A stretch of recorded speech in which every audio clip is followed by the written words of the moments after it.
The only reason I agreed to write in this thing at all is because one day I'm gonna be rich and famous. But for now, I'm stuck in middle school, surrounded by morons.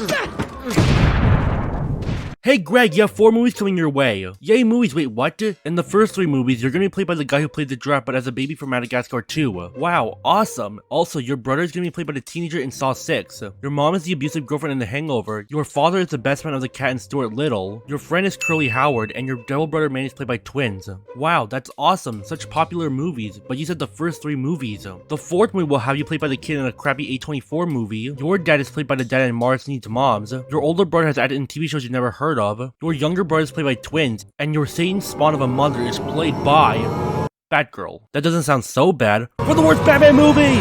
No!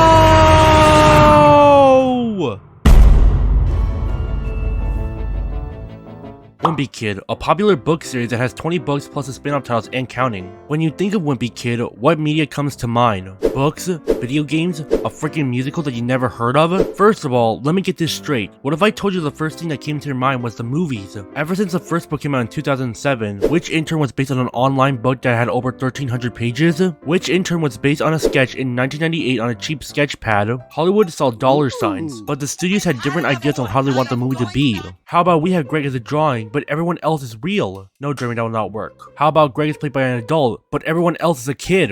What? One word.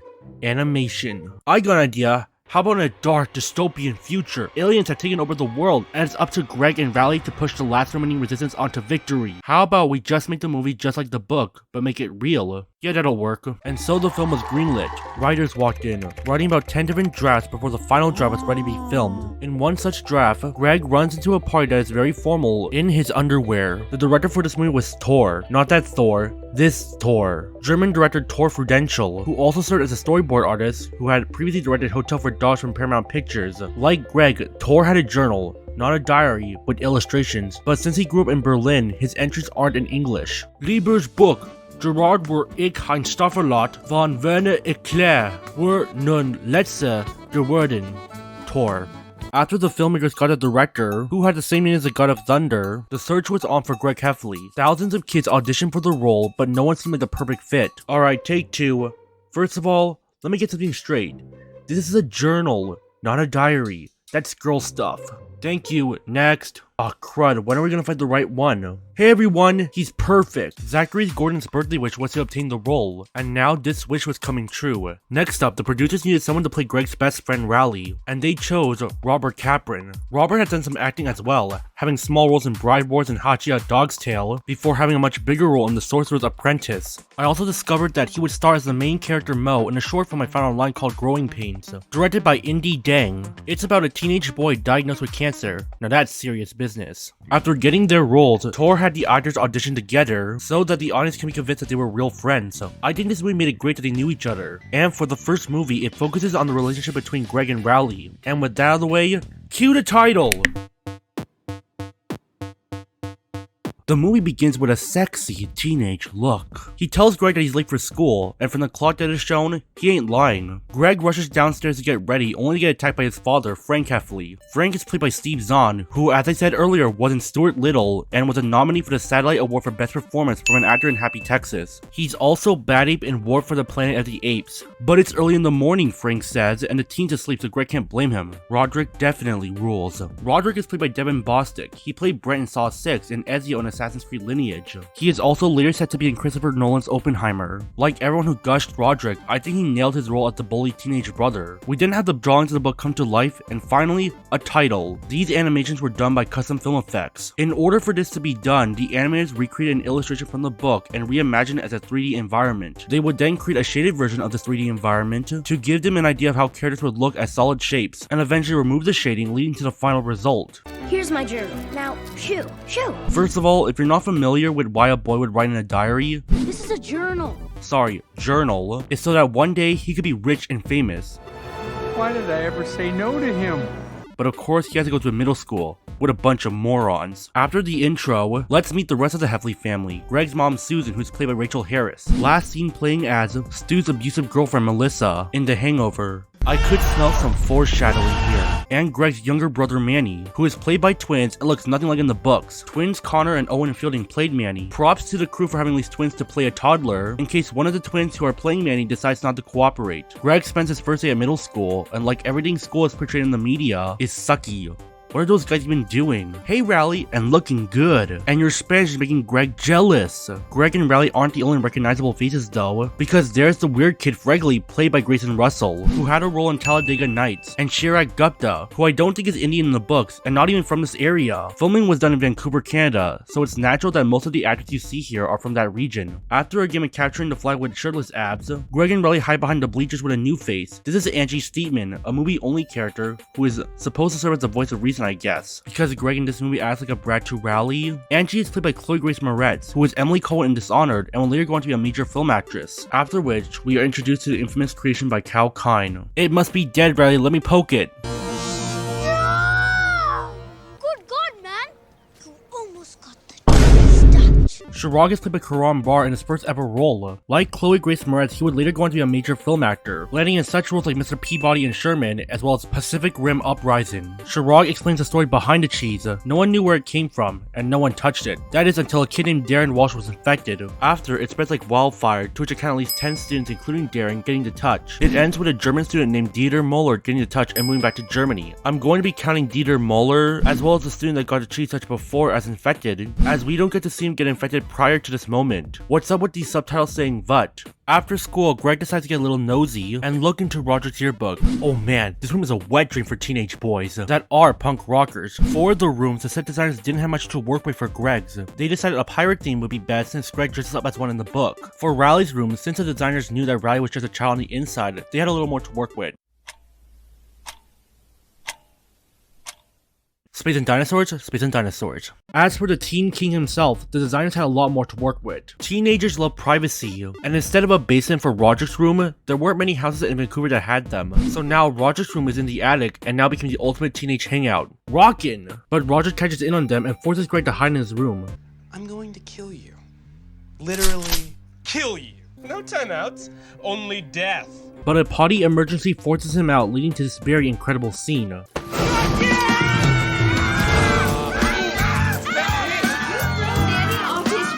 The next day at school, we are introduced to the alpha bitch herself and the worst character of the movie, Patty Farrell, played by Leigh McNeil in her first ever film role. She did have a role prior in Mr. Troop Mom, but honestly, who remembers that film? Greg and Rally sign up for wrestling, to which Greg ends up dropping. You gotta give credit to the crew for using 3 separate schools as one fictional school. Shaughnessy Elementary School was used for the exterior and the basketball court. Tumbleton Secondary School was used for the hallways, classrooms, and auditorium. And Van Tech Secondary School was used for the gym. Halloween rolls around and Frank wants to splash dudes of all teenagers. I guess he's got a point because teenagers are the worst. After an exciting chase sequence, the two hide in Greg's grandma's house, but they can't stay here for long. Nobody needs to be a hero. Whoa.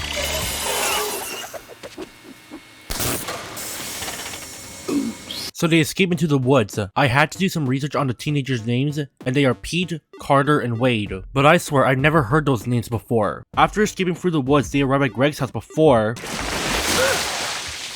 going through an excellent one take that the filmmakers had to do to avoid Zach and Robert from getting soaked and dried more times than they had to. In fact, Frank wasn't the one that splashed the children, it was the 2 men who stood off screen who did that. Diary of a Wimpy Kid, despite having some unique tactics, didn't really have a big budget. This resulted in some subpar effects. Case in point, the cheese itself. Like the actors, the dairy product had to be selected for the role. Sorry American, you don't have holes for this part.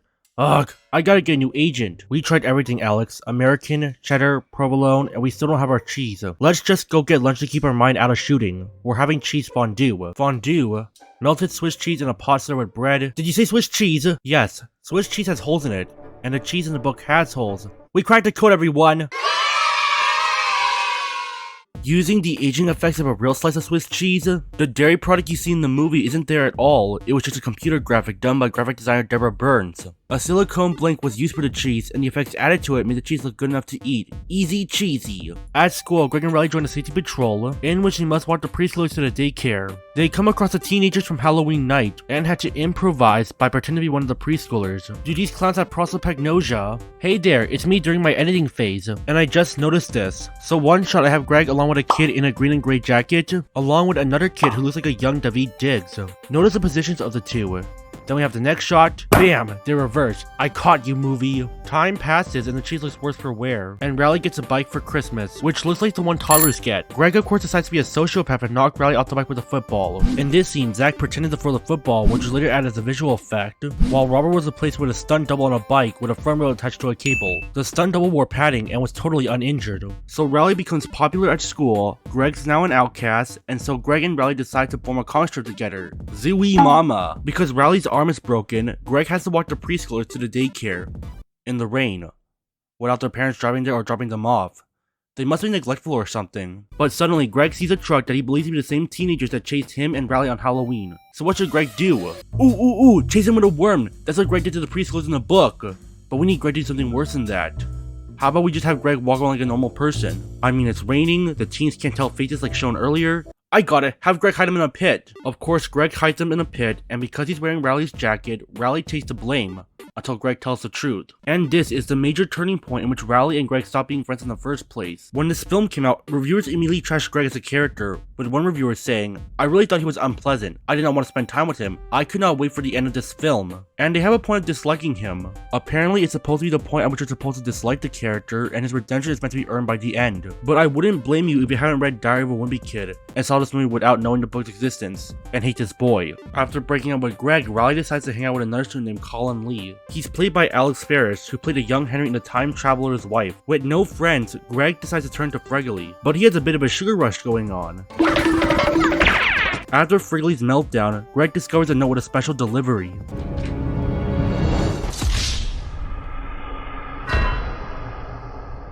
That abomination was done by prop master David Dowling. He did all the props you see in the movie, mainly the safety patrol equipment and the diary that Greg writes and draws in. He even made the booger stick onto Fregley's note. And for the record, the booger was actually a sticky adhesive product mixed with tinted wax. After Greg's nightmare over, he attends the school's Wizard of Oz play. The actors sing terribly, but Greg has the time of his life.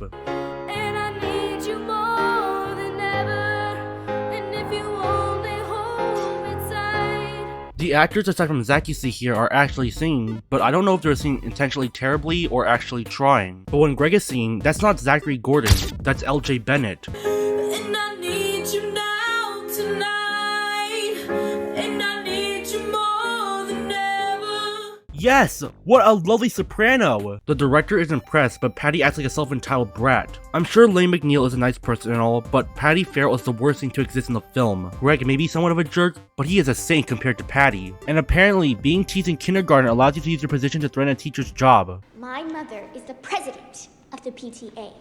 She can ruin your life. I can smell Patty's alpha bitchiness and I'm willing to hold that cold sniper rifle in my hand. After auditions, it's showtime! My, actors come and go so quickly here. Trees, and Toto, and infamous bushes, oh my! Alright, I have to talk about this. Because if I don't, I'm gonna get a bunch of angry comments blaming me for silence, had I not discussed this. But I also feel like this was already touched upon by other people. But I still need to address the Bush playing Mario Kart DS on stage. The actor that is playing this Bush against acting is Rodney James. Now, the actor that is playing him is Canadian actor Ryan Grantham. He appeared in a number of TV shows and film, most recently in the CW's Riverdale as Fred Andrews' murderer Jeffrey Augustine. That murderer part is pretty harsher in hindsight, considering his mother was found dead because of him. The cause of death was found to have been a shot in the back of the head from Grantham. Ryan also planned to assassinate Canadian Prime Minister Justin Trudeau and commit a mass shooting at the Simon Fraser University, where the 21-year-old at the time attended. He pleaded guilty and is currently serving his 14 years in prison before being eligible for parole in 2034. Sad to see something as tragic like this be associated with a children's movie based on a best-selling book, but we have to move on. Despite being a piece of cake to write in the book, this was actually very hard to do so in the film. The set design had to make it look like a real play was being held, while also making sure that everything was middle school touch. The trees you see here are actually styrofoam, and the branches are swimming pool noodles. The most notable costume design is the Tin Man. Like, they just took a suit that's shiny like a Power Rangers character and say, that's the Tin Man. They made the posters of the Wizard of Oz play you see in the film, and as for those extras, it took hundreds to fill up the auditorium. It took 3 days to film everything, and it shows. Bubby! Bubby! Manny's famous Bubby line was done by the crew winning them over with candy, and in turn, Owen and Connor did theirs perfectly. The best moment of the filming came from a 3-year-old saying, brother. Speaking of Manny's brother, Greg deflects his Bubby to Archie Kelly. Hey, Bubby, I think you dropped an apple. But the worst part came soon because the dreaded teenage brother pulls out the worst thing to mankind. Greg simply does nothing and the other two decide they want to be copy saps. Patty is annoyed and Greg decides to malice her. Dorothy deserved it.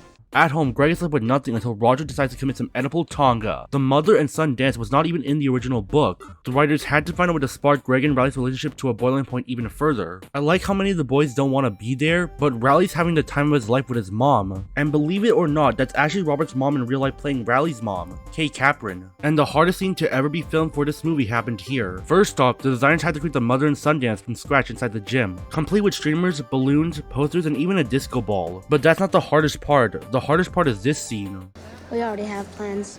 According to the Wimpy Kid movie diary I had, this was the hardest scene to film. The fact that a scene to draw on paper looked so simple is what made it so difficult. It was sweltering in the gym when the crew were filming, and the freezer that held the ice cream was about 100 feet away from where Alex and Robert were standing. The prop master had to make a scoop of ice cream and hand him over to Alex, who would then hand one over to Robert. This went on for a half hour, and by the time they were finished with the scene, there was a trash can filled with one-slick ice cream cones. The next day at school, Greg has enough of Riley stealing the spotlight, and so begins. But uh-oh, the teens from Halloween arrive, and they make Riley blank the cheese. But they are instantly driven off by the coach. Good on you, Mr. Underwood. Oh wait, he's called Malone. And in a moment of redemption, Greg takes the fall. Everyone else who's sick of it, step forward and join me. Cheese touch! Greg Heffley has the cheese touch! And the two friends walk off together. Happy ending. Zoo Wee Mama. Overall, the first movie wasn't all bad. It was a big hit with audiences, grossing $76 million worldwide on a budget of $15 million. It also beat out The Bounty Hunter starring Gerard Butler and Jennifer Aniston, released on the same day. But it was still sandwiched between Tim Burton's Alice in Wonderland and DreamWorks' newest franchise, How to Train Your Dragon. I also count at least 14 people, including Greg and Riley, getting the cheese touch. And since this movie was a big hit, you know the drill. Sequels! Diary of a Wimpy Kid, Rodrick Rules was released in 2011, with many of the cast members returning for their roles. Tor did not return to direct though. Alright Brad, Tor is going up with Logan Lerman on a quest to obtain the Golden Fleece, and heal Talia's tree so that it can't have blood, can be protected from monsters from a barrier the tree summons. Sucks that Tor is going up with a movie that almost killed a franchise until Disney revived it, but who is going to be our director? No clue. Maybe we should have a director in Europe, but this time, let's go get ourselves someone who knows animation. Got any thoughts? Well, I was listening to David Bowie the other night, and was watching Astro Boy with my kids. Isn't it kind of funny that the director for that movie, David Bowers, has a similar name to David Bowie? And yes, I know his real name is David Robert Jones, but his stage name is David Bowie, and I'm gonna call him that. So where was I? Oh yeah, the director. Directorial duties were given over to David Bowers, who had directed animated films such as Flushed Away and Astro Boy, the latter of which he also co-wrote and even had a role as Mike the Fridge. And I'm Mike the Fridge. I'm the fridge.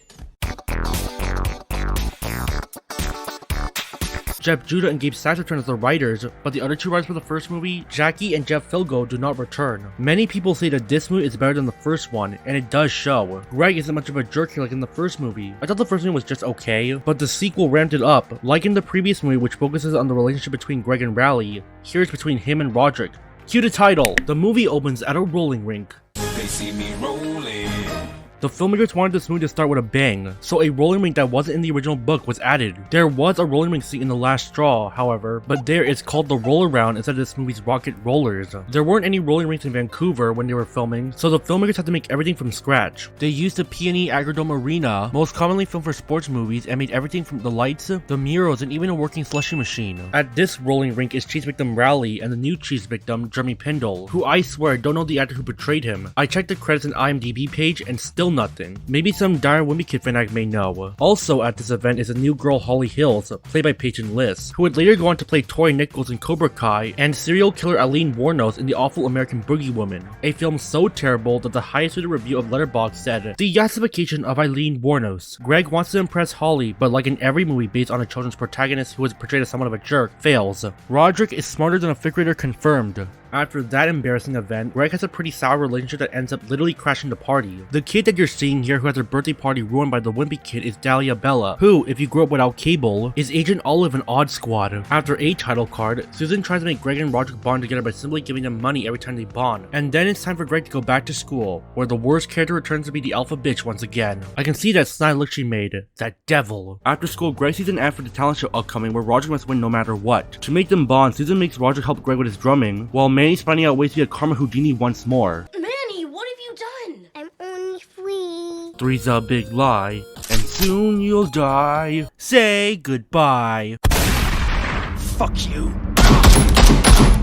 Meanwhile, Rodrick has his own ways of bonding with Greg, driving him home and rocking his van up. For this scene, Zach and Ro were just sitting in a van at one place, which was attached to a machine called a gimbal that can pivot and turn vehicles. Gotta love that toilet humor though. In order to talent for the upcoming talent show, Greg and Riley decide to film a music video, but Manny offers him a Morning Star, just without the handle.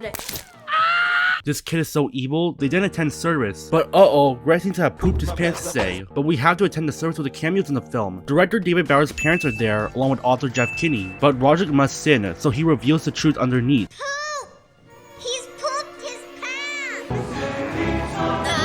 pants! What is up with this editing? After this, the family decides to leave for a trip, but instead leave Rodrick and Greg behind to work on their differences. You can guess where this leads. Rodrick and Greg set up for the party, but they need chairs, so Greg is sent down to the basement. But in the most epic betrayal ever, Rodrick locks Greg in there. But no matter, Riley can save us. The brave knight Riley arrives to rescue Greg the princess, but Rodrick catches the knight as well. But this party is going lit until a dastardly phone call happens. A three-way phone call occurs between Greg, Rodrick, and Susan, in which Rodrick is forced to act in a scene that wasn't even in the original book, inviting Greg and Riley to join them. The party goes wild, filled with pop fights, whipped streams, and a walk-on line. Party's over, guys. Pack up, go home, and let's clean up before mom and dad get mad. But Rodrick rules at permanent marker doors. They replace Rodrick rules with Rodrick's door from the basement, and everything is well. Good job, boys. You cleaned up after yourselves. Hey!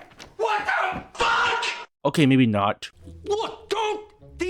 These are off limits! No touch! Greg and Riley return to school where Chirag returns, but I don't recall him ever returning though. I thought he was still in India. Greg invites Riley over for a sleepover, but a basement dweller crashes the party. This is Bill Walter, played by Francis Kranz, who had a prominent role in The Cabin in the Woods and was the director of Mass, a movie you pretty much never heard of. Billy's 35, unemployed, is a basement dweller, and it's a real-life horror story that Frank doesn't want his kids to be. Unfortunately for Frank, the kids are gonna watch the most epic horror movie ever created, Human Foot. It's coming to kick your ass. It has all the tropes. Haunted houses, missing body parts that attacks victims, cheesy acting. We shouldn't be here. We just can't let ourselves into a stranger's home.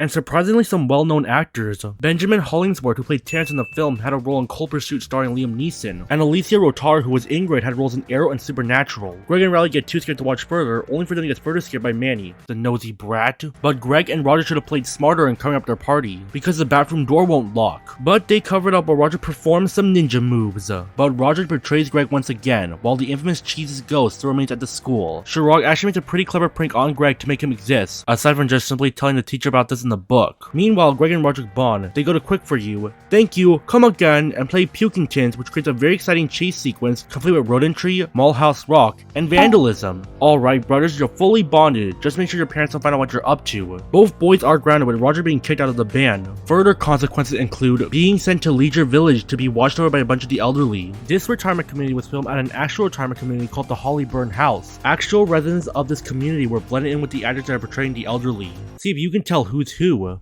Enjoy your stay at Leisure Village. Entertainment includes watching security footage, playing Pong on ColecoVision, I guess, and everyone's favorite bust out loud game, Ghostbusters.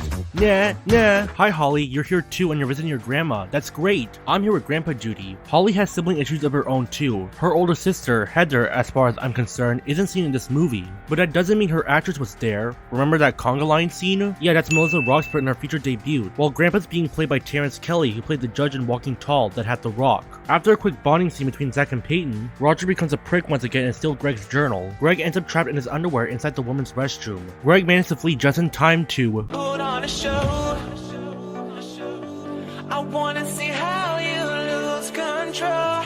but Riley's act is a work in progress. But we get to see some more cameos. There's Robert's real dad, Robert Kaplan Sr., sitting next to the actor that plays Riley's dad, Alf Humphreys, and Karan Brar's real dad, Harry, sitting next to him. The author's also there, and now, it's showtime! What's great about the talent show is the number of extras it needs to fill out the place. Instead of hiring people who had to eat and take bathroom breaks, the filmmakers had to fill the seats with inflatable people. The talent show goes along as you expect, with Rodrick still being dismissed from his band. But a plot twist happens where Greg offers to take part in Riley's act in order to have Rodrick be part of the band again. Greg has to go through the torture of being Riley's assistant, but he slowly gets the hang of it, and at least it gets the approval of Holly. Aww, and even the crowd. That should have been me. You would have won $1,000, Scotty, but you had stage fright, so you don't get any money. Rodrick performs in his band, but the crowd is more intrigued by a dancing mom. Alright contestants, we had a great year, there were so many talented folks here, but there can be only one winner of this competition. And this winner is... They never explain. Aww. No joke, they don't show who won. In the book, the grand prize winner was Leland for his ventriloquism act. The animated movie that hit Disney Plus recently had Riley taking home the grand prize. And judging by the cheering crowd from earlier, it's possible that Riley and Greg got first place, but we'll never know. For all I know, that devil child that is Patty could have won. But Rodrick and Greg are now brothers now. Let's all go get sundaes! Sensation. Greg, you are so dead!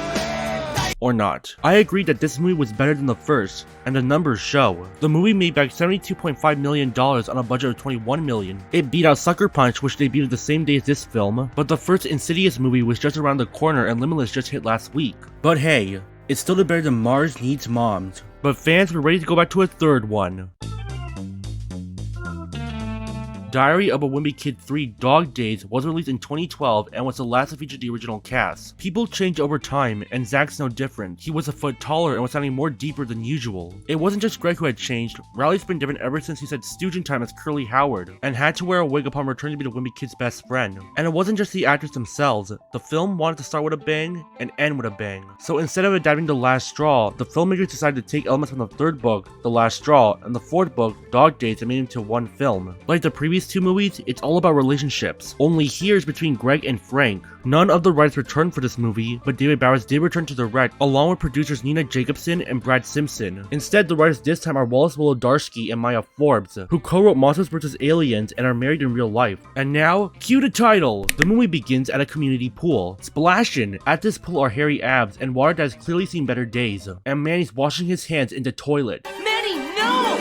Don't worry Greg, the water's sanitary. In fact, this entire locker room was built on a soundstage, complete with working showers. A soundstage is essentially a large soundproof room used for filming. Lots of movie studios use this to film certain angles on camera in a stage that a real room cannot do. Props to the filmmakers for having hundreds of extras to fill the pool. Props to Greg for playing a PlayStation Portable before meeting with Frank's arch enemy. It's Tom Stevens playing Len with heat. He's been in the SPAG unit since being a Danijel teenager, and now they're accepting 8 graders and up. And since Greg is about to turn into a teenager, it's only natural for Frank to do the same. Meanwhile, at school, it's the last day. Time for owls, yearbook signings, and second grade pictures ending up as our official pictures. Greg has had his summer playing video games, but Frank does not like that. Ha! Guess who's the laugher now? They want to spend some father and son time together, but Susan's even worse, because she chose to commit the worst crime ever made to Summer.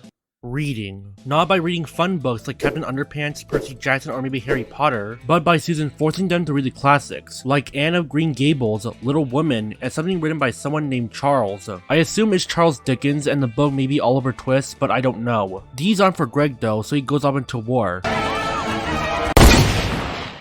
I'm sorry children, but Greg is dead. There's no way he could survive that shot. Okay, Greg lives long enough to go along with Riley's mom to the country club, but crosses path with Spag Union. Greg and Riley have the time of their lives, putting greens, golfing around, and oh look, there's Holly! Meanwhile, Frank signs Greg up for a job at his office, but the Wimpy Kid's not having it. What's up with that skeleton over there? In order to escape this boring work life, Greg says that he's got a job at the country club. At the club, Greg and Riley get wrecked by Holly and Patty, but they are interrupted by the worst place in town. Hi Melissa, you're back, and not as Rachel in the second movie. She's now Heather Hills, and she's not the only recognizable face here. There's Jeff Kinney's son Will and his brother in the background there at Stan Warren's house. Mr. Warren in the books was Frank's boss, and may be the driving force behind how Frank raises his sons. This film has him as a next door neighbor and played by Philip Hayes, who has acted in all of this that I never heard of. Stan encourages Frank to get a good boy, and that's what he does. It's all going to the dogs. Sweetie is played by a dog actor known as Oliver, who had previously done work on Spooky House 10 years ago, a movie you never heard of. The thing about using dogs while filming is that they have plans of their own, just like toddlers like Connor and Owen. In one scene while Sweetie is doing his business, Oliver was gun-shy about being filmed, so the filmmakers had Oliver sit on a pillow and remove it in post-production. But Rodrick's having the time of his life in a joke that he actually laughed the hardest at. Greg and Riley go back to the country club and spend time on the pool, which thankfully is cleaner than the town's. Rodrick's there trying to impress Heather, but he ends up having a gay old time with a middle-aged balding man. Whoa!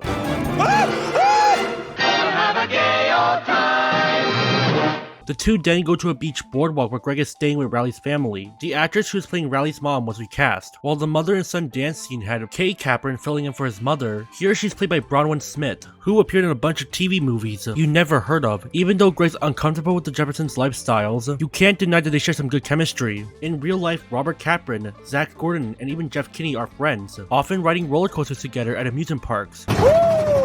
And that's what Riley and Greg are gonna do. The extras, along with the actors, had a lot of fun having the whole amusement park for themselves. It's time for a carnival, boys, where there's Dance Dance Revolution, Bumper Buddies, and haunted houses. I really like this scene so much. It really is the best scene of the entire franchise. The choice to play a good feeling from Flo Rida over a lighthearted scene of the characters having fun. It's essentially 2012's version of Top Gun Maverick's beach football scene. Kick ass! The two then take part in the scariest ride, the Cranium Shaker. Special cameras were attached to the ride in order to film the boys while the ride is in motion. In fact, the acting here is so great, you can't even tell if the actors were genuinely terrified or just pretending. Unfortunately, Riley's parents do not want him on scary rides and they are sent home. But Greg has had enough of this vacation and decides to ruin it once and for all.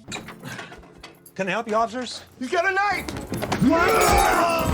Oh my god, this movie keeps trying to go over the top. So Greg and Riley aren't friends anymore while Rodrick gets dumped. I wonder why the trash man didn't notice Rodrick there. Greg decides to impress Holly by jumping off the diving board, but is scared pantsless. Quite literally, Zach didn't have to go nude in this scene. He wore a bathing suit that matched the color of his skin so you won't notice. I swear, if I was Greg, I'd give Agent Olive a beating like God of War style. Meanwhile, Sweetie causes more trouble for the Heffleys, like ruining a good roast just because he wanted a toy. Somehow dog slobber makes pot roasts taste better. This pot roast is unbelievable.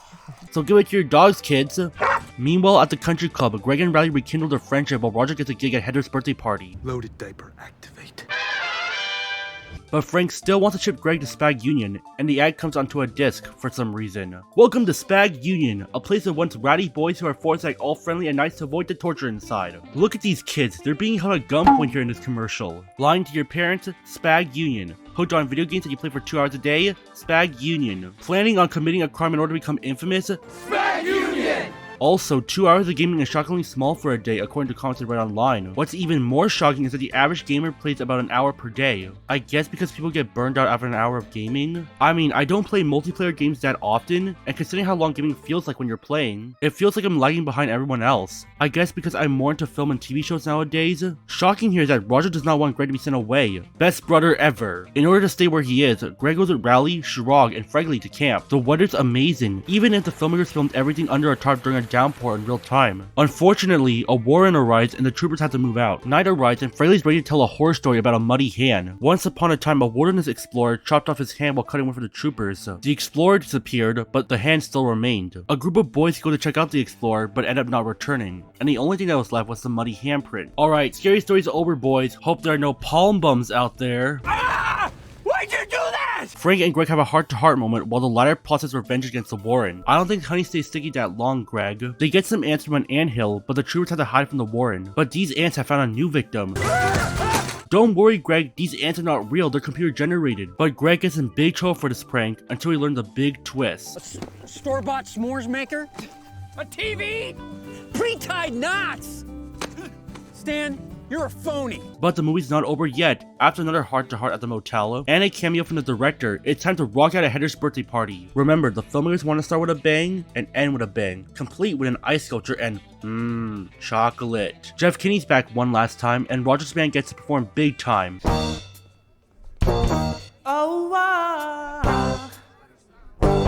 Oh god, no. I like this scene where Roger bumps into the ice sculpture and it doesn't shatter into a million pieces, it just bounces off. And Heather goes alpha Karen mode but gets drenched in confection. Introducing the movie's newest treat, chocolate covered hills, limited edition only. Holly and Greg get together and the film ends with them spending their summer together. I say this movie is the best by far. The ending is great, every character is likable, and the antagonists got what they deserved. The numbers were much better than Rodrick Rules and even the first Wimpy Kid movie. Obtaining $77 million, it's official that this is the highest grossing Wimpy Kid film. But still, we have stiff competition. It was released right next to the Total Recall remake and a few weeks after The Dark Knight Rises. Further sandwiching it was The Bourne Legacy released a week later as well as Expendables 2. But still, it was a box office hit. Especially when it's compared to the Oogie Loves and the Big Balloon Adventure.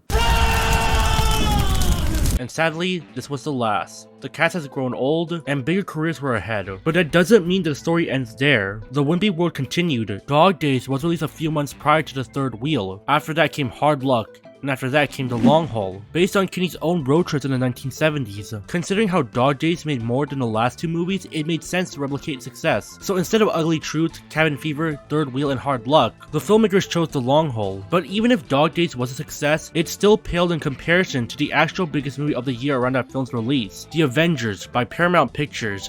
Oh, sorry, Disney now. And Fox looked at the Avengers and were like, hey Brad, let's replicate this film's success.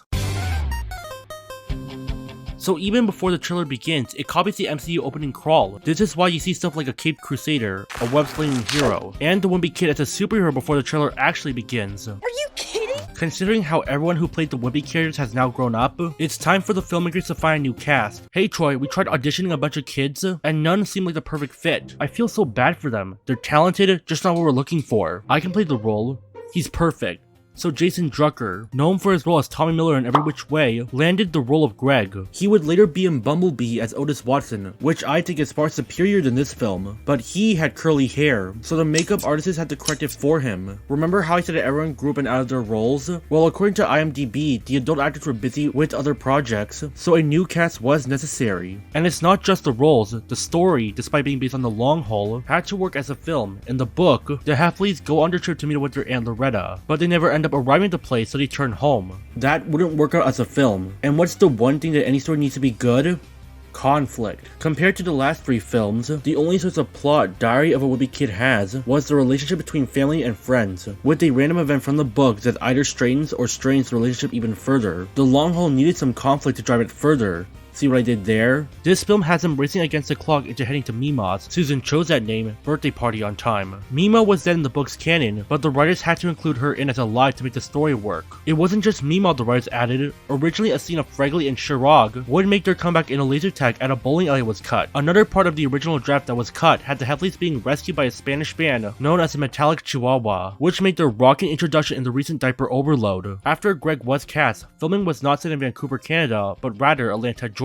As like Vancouver, many films are shot there as well. The props were developed in an elementary school, with several members of the team filling up the classrooms to design the objects you see the Halfleys interact with in the movie. And to be frank, some of them look actually convincing. Would you believe that the sexy, rusted metal sign was actually plastic painted to look real? As for the soundtrack, there are some recognizable artists and bands like Pitbull, Green Day, and 5 Seconds of Summer. And then there are the indie ones, such as the band who did the credits for this film, Animal Fiction. If any gamers watching this, then you may know them for having an album used in Borderlands 3.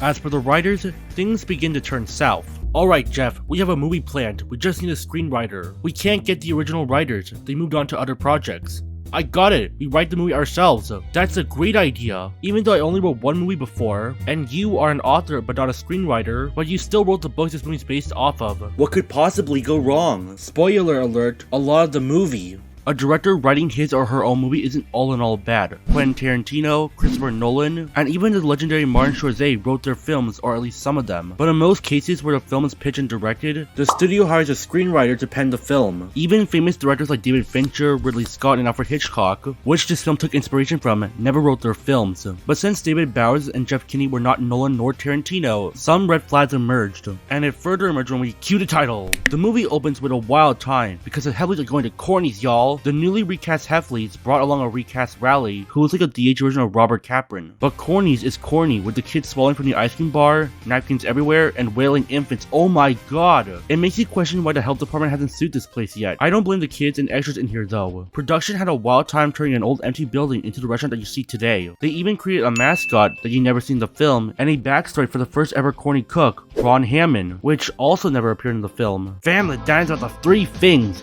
freshness, fun, and fearlessness. Here at Corners, we love to make dining out with the family an enjoyable experience for everyone, from the grandpa to little Junior. This scene was the first time the Halfleys were sharing a scene together, with future Halfleys in sight. For some bizarre reason, Sweetie in the last one was not even shown or mentioned. This becomes really problematic when in the books, Sweetie was given to Greg's grandma, but in the film, he's not given away at all. After a surprisingly well-long tracking shot that had to do several takes of time perfectly, Greg watches his favorite Let's Player, Mac Digby, who is played by Joshua Hoover. Hoover would later have a role in The Walking Dead as Joey. Digby's playing an arcade game, even though those are outdated by 2017's logic. Yes, the movie was filmed in 2016, the same year Overwatch came out, but Digby's only playing something that your dad will find nostalgic, if he ever lets you play games at all. We then get to my biggest issue with this film. No, it's not the casting. Even though Rodrick has long hair, which is supposed to match the style of a punk rocker, it's Susan herself. She is at her absolute worst here. Enough to make Patty blush. Enough so that you can call her a Karen. Sue Wren announced a road trip in which the Halfleys are going to Mima's 9 90th birthday party, but before they continue, Manny's in trouble. Riley and Greg have to save him.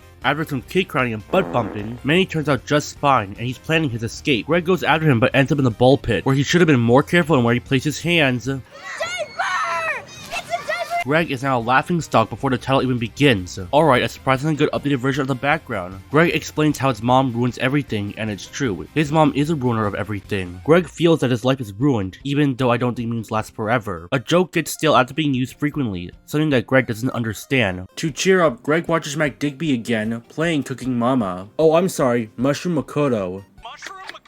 Even though the vegetable he's cutting looks like celery, to make himself famous and not a laughingstock, Greg writes to Digby and asks him to be in one of his videos. Digby is going to be a player expo this weekend, and he will surely invite Greg to be in. Time passes and the Heffleys are ready to hit the road, but their extreme hoarding habits make them bring along their boat for more space. The boat was meant for Frank to bond with his family, but he never had time to use it. After stuffing more junk in the boat, it's time to hit the road, but Susan doesn't want the family to be glued to their screens. But what is there for fun? Read a book. I don't recommend reading in the car, Susan. It can actually strain your eyes, as it is focused between reading the book and on a moving vehicle. It's hard to explain for me, but it does lead to conditions like nausea, dizziness, and sleepiness. But Greg relents, reading an Xbox gaming magazine. It has Quantum Break and Timefall 2 on the cover and back. They arrive on the freeway passing by some Dunkin' and Burger Queens, but we need to eat healthy, so Susan has mommy meals. They only have apples and raisins in there. You're cheap, Susan. So cheap, that'll make your teenage son beg for an escape. Susan tries to make things more fun by reading confession cards. I must confess, I once broke a window By shooting a BB gun and blame my little brother for it. Yes, I totally did that. Yeah, Rodrick is killing it. But then the game gets to be a version of getting Rodrick to confess to the stuff that he did. Manny's crying in the back seat, so the Heffleys have to rush to get a pacifier for him. It works, and even the toddler looks convincing while sleeping, because that wasn't Dylan and Wyatt Walters playing him. It was an animatronic designed to look like a toddler. It's done so well that you can't even tell if it was a puppet. Even Dylan and Wyatt were confused when you first came across it. The Heffleys stop by a supermarket to pick up some food when Greg almost gets hit by a car. Greg, be more careful! You almost woke up Manny! Yes, you heard that right. Susan is more concerned about her youngest son staying asleep, rather than being concerned that her middle son almost got injured getting hit by a car. As much as I hate Susan to the point where you'll side with Greg, you can't deny that Alicia Silverstone, who plays her, can act. I don't think she did well here, but she did have some decent films and TV shows under her belt. She was in Vamps, Clueless, and The Babysitter's Club, but then she has crappy movies like Batman and Robin, Jungle Shuffle, and Who Gets the Dog. They arrive at a motel that has certainly seen better days. I wonder what their commercials are like now. Hello, and welcome foolish guests. Before you enjoy your stay, enjoy this very brief safety presentation from Stupid as Hotels. You'll be happy to know that you're in our fantastic low-cost rooms that are never always clean. These rooms will be offered at no refunds. Your enjoyment will last never. And your final memories is that you'll regret this for the rest of your life. But we also have free Wi-Fi. So enjoy, and thank you for choosing Stupid as Hotels. Thank you. Danke. Merci. Arigato. Drucker's room you see here is noticeably different than the one with Gordon's, so it made sense with the filmmakers to change Greg's room design. For dinner, do you guys like pizza? Sure do, let's place this pizza in a safe and practice our poor communication skills. And they disguised it as a microwave. Night passes and people are trying to sleep. Oh my god! It turns out that the workers was caused by these numbskulls. We previously saw them in the hot tub when the Heffleys first arrived at the motel, but this is the perfect time to introduce them. In the book, the family that gave birth to them was known as the Beardos, because the father had a very thick beard and had 3 sons. Here they have 2 sons and 1 daughter. They were also not named in the book. However, the 3 kids do have names: Brandy, Brandon, and Brent. Wow. Bruh. In order to fight Greg, Brandy launches a car at the Wimpy boy, but he manages to escape the bullet. You gotta watch your aim there, Brandy, because you scratched your dad's van. And what's even worse is that Greg gets blamed for it. I guess this is a good way for the Beardos to antagonize the Heffleys, because in the book, Mr. Beardo only antagonizes Greg because he gave a piece of his mind to the Beardo children. I wonder why Greg couldn't tell Mr. Beardo that Brandy was the one who scratched the van. Or why did none of the other Beardo children tell their dad where Greg went? This is the second main flaw with the long haul in my view. It's not the cast, but the writing. We even get a throwback to the cheese, which, why does it play a role here? Greg ends up going to bed, but it turns out he was sleeping with the enemy in homage to Who Framed Roger Rabbit. Mr. Beardo is played by Chris Coppola, who modeled his performance after Bluto from the Popeye comics. Interesting to note is that this isn't Jason Drucker's first time with Chris. Chris was Jason's acting coach on a few occasions. But also, Chris's beard isn't real. It's just a bunch of hair strung together to look like a real beard. Greg gets a Home Alone 2 move before arriving at his family's room. It's time to hit the road again. And what do we have for entertainment? Rodrick wants to play his music, but Susan has something else. Tell me what I want, what I really, really want. Oh, just a Spice Girls song. Riveting. For more entertainment, they arrive at a county fair. But uh-oh, Frank has a work call. So Greg and Rodrick are left to explore the place by themselves. The fairgrounds you see in the film were actually shot in a real fairground in Griffin, Georgia. We found a real authentic county fair here in Georgia that's been running for about 30 years. But most of the filming here had to be shot during the day, as it had to be opened by night to the public. What's even great is that most of the booths you see here are part of the fairgrounds, but some of them, like this butter on a stick stand, had to be built. And among the extras in line is Will Kinney again and his cousin Paige. And see if you can tell if the filmmaker's kids are in the scenes you see at the fair. Rodrick and Greg buy some deep fried butter on a stick. Yes, this is a real food, both in the film and real life, from character actor Ricky Muse, who had minor roles as bartenders. Greg sees the Beardos and flees to Frank, but Tom Everett Scott is in the middle of a phone call, and so Greg must take care of Manny. You know, Manny isn't much of a brat here, unlike the last films. He's just there now. Greg and Manny hide out in a livestock area where you must guess the weight of a pig. 456 pounds. We did it! We got it exactly right! Wow! And the best part about the baby pig is that this isn't a CGI pig. This is a real-life Juliana pig that was handed to Dylan. The production used both a real-life pig along with an animatronic pig in certain situations. For the real-life pig, the filmmakers had to use 2 Juliana pigs, in case one screws up. Why Juliana pigs? A baby Yorkshire pig was considered, but an adult Yorkshire isn't as cute as its piglet. Secondly, a baby Yorkshire wouldn't reach adulthood in the 2 months of filming, but the growth would be noticeable to an audience. So Juliana pigs, who still stayed small when he turned into adults, were chosen. But Mr. Beardo is nearby, and Greg has to give the pig to Manny while he and Roger ride the alien abduction. This is one of the scenes that was the hardest to film. It may look simple of Greg and Roger getting on the ride, but when the ride starts, filming became more complicated. Rotating lights positioned above the ride flashed across the walls, giving the illusion of movement. And fans were blown to make it look like the actors were having the time of their lives. Also, pay attention, Carter, because you have an unexpected rider. Greg tries to flee over the riders, and although Greg is a wimp, Jason is surprisingly athletic for a wimpy kid. What you're seeing here isn't a stunt double, but an actual effort done by Jason on a real practical set. But once I got on there and they told me some little tricks, I just did a little bit of an army crawl.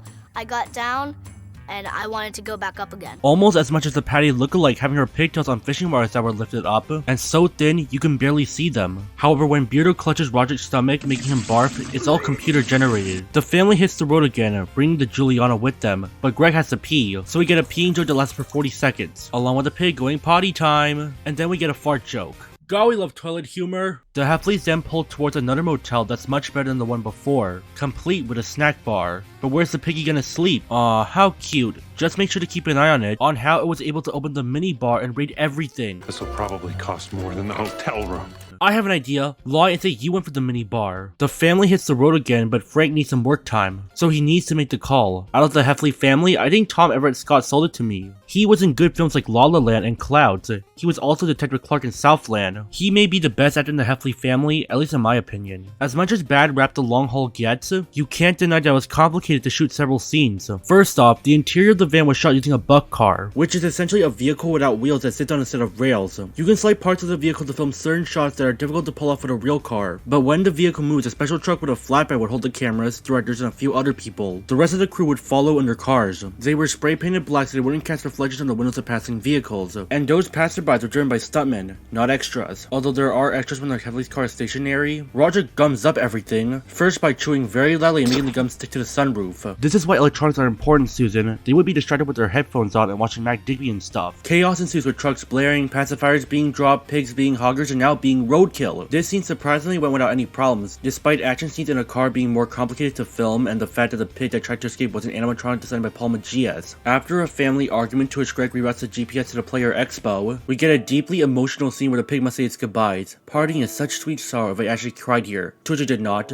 I felt nothing. People claim that we just met the pig and we don't care when it's given away, but my bigger problem is the way the film plays out. Is that pig is a jerk. Therefore, he is meant to be annoying and we don't care about it. Even when someone like me, who is an avid consumer of media, stop fucking use the word woke in wrong terms. Couldn't care for this character. Want an animal companion introduced very briefly that I cared about? Fenrir from God of War Ragnarok. But you can rest now. Okay? I'll be okay. That was heart-shattering compared to this. Oh, that's sad. But anyway, the family arrives at a different hotel where they shouldn't be staying, where Susan tries to make it up by showing Mima's memory book. I thought maybe this scene would humanize Susan and make her a little more tolerable, but no, she becomes a prick again. You're the worst mom ever! Greg and Rodrick leave early to pick up a present for Mima, but it turns out they were going to the expo. But how are they gonna get there? Uber. is completely free. But Ubers aren't free, so they pay for an Uber and arrive at the Player Expo, which is the Georgia International Convention Center. The art department spent months laying out models of the booths you see at the convention. They also created fake games that sometimes you wish they were real. And to keep the budget down, they recycled props from a previous existing game convention and a chair from the Hunger Games movies. Like any convention, it's packed with people, so the filmmakers brought in hundreds of extras, some of which came in cosplay. What's great about the expo is where we get to meet some more cameos. There's someone playing an Xbox One and I assume to be Forza Horizon 3, a well-renowned author is here, and buried underneath the wizard costume where a group of attendees have a place to humiliate Greg is Jason Drucker's dad. The brothers have the time of their lives, but it's clear to Susan that they haven't returned back yet. This is why technology is important, Susan. Even if Greg and Rodrick never brought their phones to the convention, you pretty much neglected them. We see Rodrick playing rock drummer and is supposed to be failing, but the meter shows he's on fire. Meanwhile, back at the hotel, Susan and Frank find out where their sons are from a news broadcast. We even get a throwback to Bubby, and after that, Susan reports a double murder at the Player Expo. God, this woman needs some therapy. Meanwhile, Greg and Rodrick arrive at Digby's desk, but everything's crowded. Greg's confident that once he's in Digby's videos, everyone will think he's a cool kid, but Rodrick offers a point. No one will ever forget about Diaper Hands.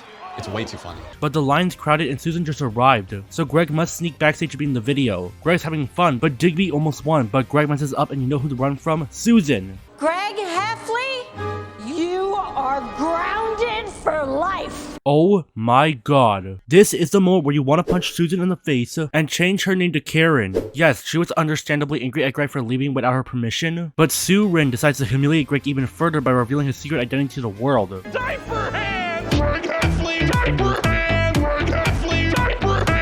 Now he's the next Chris Chan, and Rodrick is now Sonic Chew. For now on, I'm gonna call Mrs. Heffley Surin from now on. After a scene where it could be emotional between Surin and Greg, but she ends up acting like she's always right. The family hits the road once again. I will admit that this scene of Rodrick picking his nose was the only toilet humor I laughed at, or snickered. Charlie Wright, despite not doing as well as Devin Bostic, does have the spirit of a punk rocker. Although I will agree that he didn't do well here, he did later have a role of a similar punk rocker character in the Showtime series Yellow Jackets, in which he played his best friend Kevin Chan of the punk girl Natalie Scatorcio. And if you never heard of Yellow Jackets, I won't blame you, because Charlie only had a guest role, overshadowed by Jinx from Arcane, Kathleen from The Last of Us, and the Tinkerer. As they continue driving down the road, the top of the boat comes off. And now the Heffleys are losing their stuff. They have to stop to get their possessions, but the Beaters are out for clothes and book lust, and they leave unleashing their cum defense, which is just different colored liquids mixed in an air power can to safely splatter people. The Heffleys chase after the Beardos but are stuck in traffic. Sue Ren is devastated, which I would be feeling her if she wasn't an entitled brat earlier. Greg's winging it though, with his cheese curls and birdie boys arriving. Greg feeds his new friends, but they want more. And these seagulls shouldn't have been here because they're computer generated. So when one of the seagulls grabs Greg's bag of cheesy poops, it's really a grabber edited out during post-production. When the seagulls attack, it's just the actors flailing their arms to make it look like they're attacking. This causes the van to crash into a haystack, which causes it to be wrecked for some reason. And the scene would be funny if the seagull didn't take that long to plug the cheese curl from Greg's hair. Sue Ren is devastated, but Greg offers a pep talk and now they're rolling again. They make their way into a forest and end up getting lost. Then Rodrick gets shot. R.I.P. Rodrick, you were the king. Okay, he survives that. The family ends up getting stuck in a ditch. Frank tries to get out but covers everyone in mud, which for production is cornstarch and food coloring. I guess the scene could have been funny if the Heffleys remained awkwardly silent while covered in mud, but they're clearly being butt monkeys and it lasts way too long. They come across the Beardos van and decide to form a heist. The heist goes along with Roger doing a bra moment and Surin bringing up Warner Brothers. You look like that one chick from Mad Max. Charlize Theron? It's possibly a reference to Mad Max Fury Road, where it possibly mentioned Ingharad. I don't know, I never watched these films, so I could be wrong. Frank offers the genius idea to search the van, while Greg and Rodrick head to the bathroom for more toilet humor, my favorite. And we also get a homage to Hitchcock after Greg accidentally turns on his hiding spot. Greg manages to clean his way out, and Frank manages to trash the keys. Another Spice Girls song later, and the family arrives at Mima's at last. But their car broke down, and Mima's house is at the bottom of the hill. This scene was actually shot as part of a duck reserve outside of Atlanta, and the bottom of the hill was simply a pond. So the digital effects team had to create Mima's house from far off on a computer and edit it during post-production. Greg suggests pushing the car until they end up rolling down that hill. Let's go together, Greg hops on board, takes off, and finally runs up that hill. Production had cables attached to the boat so that Greg can be lifted up in the air while a green screen was in the background. He lands in a pool that was filmed in a different neighborhood in Georgia, and hey, there's Mimi Gold. From all of this, after a celebration, it's time to head home, but their car broke down on the way back. But hey, there's Carlos Guerrero ready to save the Heffleys. ¿Necesitan alguna ayuda? Oh crap, he doesn't speak English, and we don't know Spanish. What are we gonna do? But Manny surprises everyone by speaking Spanish, which I swear when I looked it up, thought it was someone else dubbing him. I still don't know if it's authentic or a voiceover, but it turns out that Manny didn't want to go home. He wanted to see his best friend again. Pig trainers Carol and Greg Tresson trained the Juliana pig to run to Manny with food, and by the time the pig got to Manny's arms, it was replaced by an animatronic pig. And apparently, this seems to be a heartwarming, misty-eyed moment, although I felt nothing at all. And everything ends with a getaway. Oh, there's a mid-credit scene of Riley being back, and 2 teenage girls wanting a selfie with Diaper Boy. I agreed that this movie is the weakest of the franchise, but the numbers it made back really said so. On a budget of $22 million, it made back $40 million. It didn't help matters that this film was released on the same day as Alien Covenant, and a week prior to Pirates of the Caribbean 5. Further ruining was that 2 weeks later, Wonder Woman and Captain Underpants, the first epic movie, hit theaters, making this long haul a long small. And that's it. Diary of a Wimpy Kid: The Long Haul was a fallen quality that Disney bought out 20th Century Fox and retold the film franchise as an animated special. Until next time, this is Crinja, and I'm signing off. Thank you so much for spending 1 hour of your day revisiting your childhood Wimpy side. Tell me in the comments below what Wimpy book and movie is your favorite of the franchise. For me, it's pretty obvious. Maybe I'll review some Diary of a Wimpy Kid knockoffs, but until next time, and don't forget to avoid cringe.